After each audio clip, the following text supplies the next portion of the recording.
In the absence of vision, purpose can lie dormant, undiscovered, and unutilized. And I believe there is a dying that takes place in the absence of vision. Have you ever witnessed someone? Have you ever watched the life of someone who does not know their purpose? Have you ever seen someone who knows their purpose but they're not walking in it? It is, as a pastor and as a woman of God, it is painful to watch. Just because it's on the inside doesn't mean that it's going to automatically begin to move. There's something required of us. And so, with my very own eyes, I have seen men and women wander through life like vagabonds, like wanderers, like beggars, from one place to the next. And they take each moment as it comes. They don't have any real understanding or meaning or direction. They're undisciplined. They lack focus. They're unstable in the way that they think. In essence, they let life happen to them instead of living life to the fullest in abundance as was promised us. And I've actually seen up close and personal with my own eyes someone who knew their purpose, and because of situations and circumstances, they weren't walking in it. And I tell you that when you know your purpose and you're not walking in it, it is painful. It will lead you to depths of despair because you know what it is you were created to do.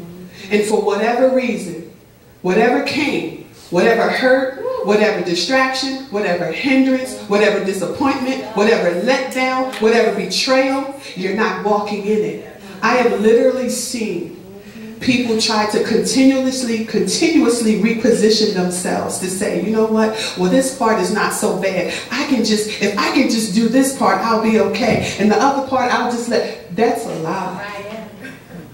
Because I've literally seen people wasting away, alive yet dying. Because they're not walking in the fullness of what God has said. And so right here at this point, I'm going to encourage you to be more discerning of your sisters and brothers. When you see somebody not walking in purpose, ask God to give you the boldness to say, wait a minute. Wait a minute. Because I've seen people position themselves and accept, okay, this is the vision, but I'm going to do this part of it. But that's not what God says. And so they're constantly bumping their head up against the wall. They're constantly in despair. They're constantly unfulfilled. They're desirous of some things, and there's no fulfillment. Why? Because you're not doing the whole thing. You're doing the portion. And with the compromise comes some pain. With the compromise comes some despair. With the compromise comes some desperation. And you know what? You're never full. You're never full. You're never fulfilled. You're never satisfied. And you never see the fullness of what God is trying to do. So when you see your sister in the corner, and she's a praise and worship leader, and she got that gift, pull her up. Pull her up. That's right. When you see your brother and God says he has this entrepreneurial spirit and he's supposed to start a business, pull him up, get him from behind somebody else's desk and somebody else's table, and get him to working in what God has said. It's hard to see what God says and not move in it and be comfortable. You will never be comfortable. Never be comfortable with compromise. You ever see those people who God has put great anointing upon and they latching on to everybody else's stuff? You ever seen that? They helping everybody in everybody's ministry, from the kitchen to the greeters to the bathroom cleaning ministry, because that is a ministry, believe it or not. Everybody don't want to do it, but it is. But they're not moving in theirs. Do not sit and see that and not speak on it. Because I guarantee you, where you find a person not walking in purpose, you'll find a dead person walking. That's my God. It's painful to watch. Yes, ma'am. It's hard to sit with, to know that someone came into this world with purpose on the inside and they're not even walking in it. They're not operating in it. And when you operate in a portion of it, you're not operating in it at all, because that's not what God said. Vision drives purpose. Because God has given you a purpose, because your purpose is God-given, it has eternal significance. Eternal significance, which means it reaches beyond the natural realm. And it's beyond those things that will rot and decay. Purpose is not temporal, because the origin, and the destination are outside of time. Think about your purpose. The creator of all things created you. Purpose is in you. He gives it to you. So guess what? It's from eternity to eternity. Oh yeah, will he operate in time? Yeah, he can operate in time, but he's not bound by time. That's right. So your purpose has eternal significance.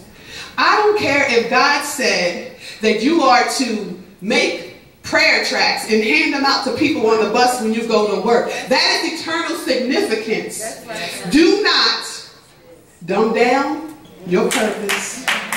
Do not speak of it as it is low.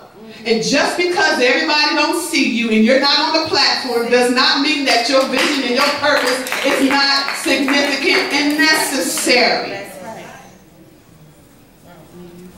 I have a sister who says, you can put me in the bathroom and I'll clean that bathroom like nobody's business, and that'll be my ministry. And I enjoy doing that. Everybody wants to be on the platform or on the stage. But nobody likes a dirty bathroom. No, that's right. No, that's right. We as women, can we just talk? Yes. We will hold it. Go in there and stuff not be right. We will hold it. So you understand, everything is significant. Everything is essential. Everything is important. And blessed is the one who can work their ministry and nobody don't even see it. Next time you go to the bathroom in your church, say, Lord, thank you for whoever cleaned this bathroom. Lord, I bless you.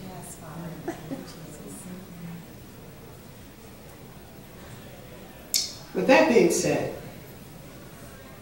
it's necessary that we have a shift in our mindset. A renewing of the mind must occur so that we can view things from a kingdom perspective. Yes. Our thinking must shift from worldly views and processes to fulfill purpose. Let me just give you an example that everybody knows and everybody can understand. I'm not trying to be too deep, but I think everybody will get this one right here. In the world's economy, 1 + 1 = 2, right? In kingdom economy, 1 + 1 + 1 = 1. So can you see how you will never be able to reconcile the two? Worldly and kingdom. You're either going to be a kingdom woman or you're going to be a worldly woman. It can't be both. So you have to make the decision. The two will not exist together. They won't make sense together. They won't operate and function the right way together. So there has to be a shift in your mindset, because the two will never exist and operate, because they come from two entirely different origins. The world exists as a result of human understanding, and it operates in the natural realm, which is limited and constrained by time. The kingdom exists as a result of the heart, mind, and power of God, and it operates in eternity, unlimited, no time constraints, through time and beyond. Do you understand why that mindset has to change? That's right. It has to shift. You cannot fulfill purpose from a worldly perspective because it's contrary to kingdom perspective. You must be renewed and your mind must shift to think, to see, and to execute things from a kingdom perspective. So, let me just save you some trouble. Whoever you are, whatever your purpose, whatever your ministry, your purpose is bigger than you. Yes. Let me just say that right here. She was already preaching. But I promise you, it's in my notes. But God is confirming his word. He gave it to you first through your pastor. Now he's giving it through somebody you don't even know. And no, we did not talk. Your purpose is bigger than you. The giver of the vision is immeasurable. And he doesn't do things from a worldly perspective. That perspective is miniature. It's limited. It's temporary. So if that's where you operate from, it's your vision. It has nothing to do with God. Because it's small and it's self-contained and it will not last. Let me help you a little bit further and say that God does not need you to direct his vision. Right. He doesn't need your help. He doesn't need your input. His vision is not impaired. His reach is not limited. And his resources are inexhaustible. So what are you saying? You simply cannot fulfill purpose outside of God. And as the young people say, you don't get to run this.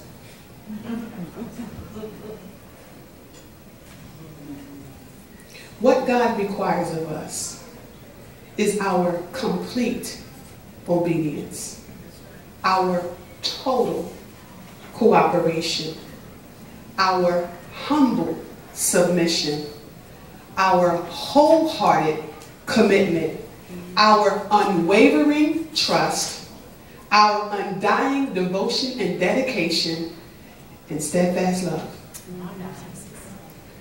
Vision drives purpose. So from this moment forward, I declare that you think outside of the box.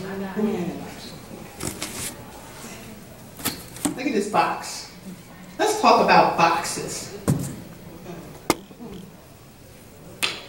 They're useful for some things, but they're not useful for the purposes of God. Let me tell you what's wrong with thinking inside the box as it pertains to purpose. First of all, it's limited by human concepts and human understanding. And can I show you this? I'm a woman of purpose. God has given me a vision. And can I tell you that that vision has stretched me out of my comfort zone to the point where I thought I was going to lose it? I am introvert by nature. I regain all of my peace and all of my refreshing and all of my uplifting in silence, in solitude. It's not that I don't love people, but I'm not energized that way. Because after I'm with the saints of God for a moment, I want to go home and be quiet and be still and don't talk and don't move and don't do anything. Now, on the other hand, my husband would go crazy in my world. But that's a man of vision. But let me tell you, God has pulled me out of my comfort zone in my 40s or so, which I'm in school with my children. I'm praying the Lord allow me to finish this thing before my baby graduates from high school. I don't care about letters in front of my name or behind my name. I don't care about degrees. I don't care about being known. I just want to know that God knows me.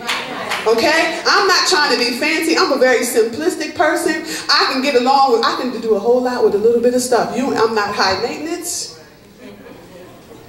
I'm easy to please. When it comes to the things of God, there's a whole nother side of me that you'll see. We're not going to do stuff ratchet in the kingdom. However, I'm a woman of vision and a woman of purpose. And that means I don't get to be comfortable. Can I be honest? I didn't see this call to pastor nobody. I'm like, Lord, you're sure to me that you and I both know you want me to do what with whom and why and where? I was just happy singing on the choir. I didn't even have to lead the song. But you either going to do this thing or you're not. So I say, Lord, if you're going to call me to this, you're going to have to help me through this. So already, I'm too big for this box. What he put in me ain't going to fit in this box. what he's calling me to do. I can't do from this box. I am constrained in this box. My mind can't be in this box.